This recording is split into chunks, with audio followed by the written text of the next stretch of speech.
The burning bush. A little campfire die cut. I've got one for each of you today. But the burning bush is a story that is beautiful and amazing, and one I think about often. I wish sometimes for a burning bush, don't you? And we've talked a lot in here about paying attention and noticing where that burning bush might be in our lives. The writer and poet Elizabeth Barrett Browning has this little phrase, little poem: "Earth's crammed with heaven, and every common bush afire with God, but only he who sees takes off his shoes. The rest sit around it and pluck blackberries." Her point is, I think, that we might miss it and instead eat blackberries. But what's wrong with blackberries? Another writer, a contemporary writer, who's also a pastor, Marin Tirabassi, wrote recently about these blackberries. She said, "And sometimes blackberries." And I want to read it to you because it's so wonderful. She says, "And sometimes blackberries are epiphany, because I'm sitting in the dirt and the sun is warm, wind light, and the berries, also warm, are so big. And I've pricked my fingers on the way to a taste that sparkles, too sweet and too tart and too bright. But I was looking for a burning bush, or something that meant God was present for someone else. A church across a sunset, the blue supermoon over the ocean, something with pedigree for helping me ease my grief, make my decision, release my fear, teach me to pray correctly, loosen the really old knot of anger. When the warm-furred company of my dog has been there a long time, also the sun, and today blackberries purpling take me off the path, and they are asking to be consumed."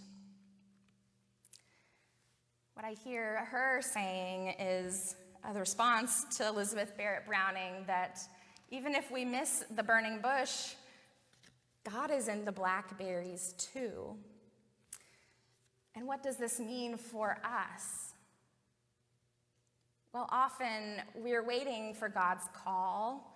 Or maybe if we wrestle with that word, that term, we do wait for God's presence, don't we? And that's what God's call is, at its most basic, is God's presence in our life. And while what we've read today is the story of Moses and the importance of his call and the burning bush, what I want to talk about today is that sometimes God is in the blackberries. God is in the other things in our life. We don't all get to be Moses. We certainly aren't all Moses, are we? But in the narrative we've heard today, there are important other people who don't have a burning bush. We hear about the midwives, Shiphrah and Puah, who saved Hebrew babies. And any time in the Bible someone is given a name, we hear their actual name, they are very important. Shiphrah and Puah. The Pharaoh isn't even given a name aside from Pharaoh. We don't know Moses' mother name either, but she takes important and faithful steps. So too does the child, Moses' sister, Miriam. And Pharaoh's own daughter, too. Not even a Hebrew, not even an Israelite. But these 5 women who take small actions. We don't hear God speaking to them in the story. We don't know what inspired them to do what they did. But I think about them and their importance to the story, and I wonder if they felt the nudge of God's Spirit. Not a burning bush or not God's revelation, but something something that said, do this, for this is the loving and good and faithful next step. And that, what they did, was important. It made Moses' life possible. It made this deliverance possible. Moses would grow up and deliver all the Hebrews, the Israelites, from slavery in Egypt. We'll hear more about Moses, too, in the coming weeks, and the 10 Commandments, and so on and so on. His life was made possible by these women. We don't always get a burning bush. If you do get a burning bush, please let me know. I would love to hear about it. But so often, it's little things, blackberries, something our child says, something someone else says to us, a phone call, a text message, an email.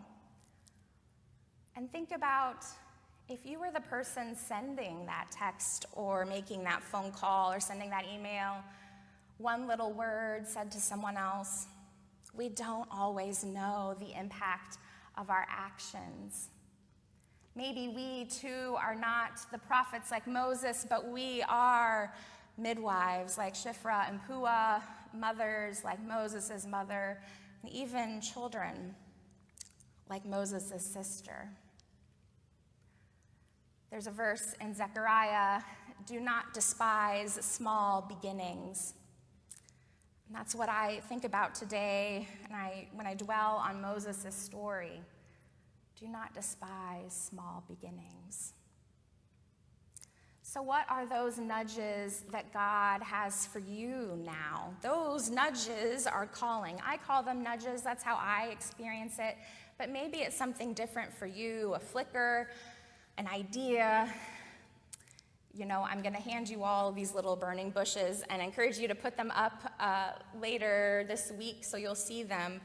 But maybe a better symbol would be something more like a coal, like a little piece of charcoal, although that wouldn't be a very cute die cut, and I didn't look for one. But still, what is the tiny little flame in your life saying to you to do a small, faithful, good, loving something, whatever it is?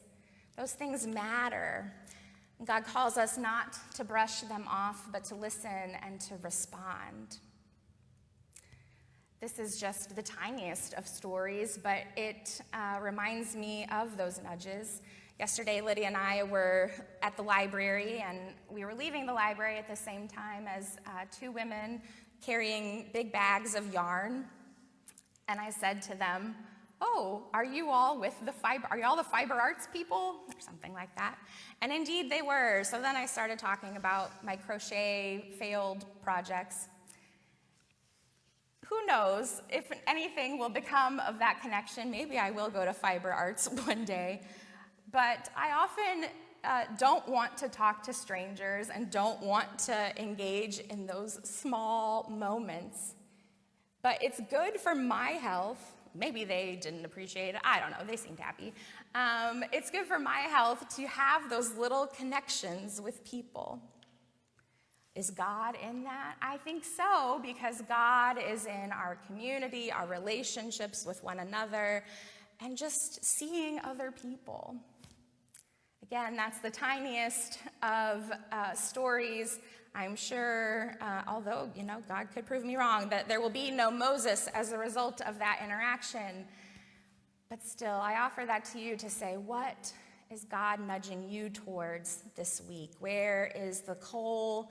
Where is the flame? Where is that little thing where God says, be faithful, child?